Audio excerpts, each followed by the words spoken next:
খুলনায় গুলিতে আহত যুবক, অবস্থা আশঙ্কাজনক, পুলিশ তদন্তে। খুলনা মহানগরীর লবণচড়া থানার বান্দাবাজার এলাকার রহমানিয়া গলির সামনে দুর্বৃত্তির গুলিতে আইনুল ৩০ নামে এক যুবক গুরুতর আহত হয়েছেন।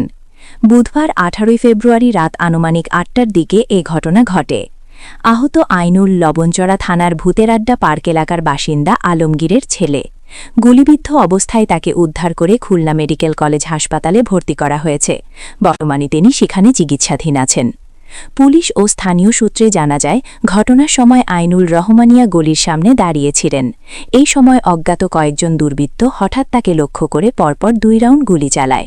এতে ২টি গুলি তার ডান পায়ের হাঁটুতে বিদ্ধ হয়। গুলির পরপরই হামলাকারীরা দ্রুত ঘটনাস্থল থেকে পালিয়ে যায়।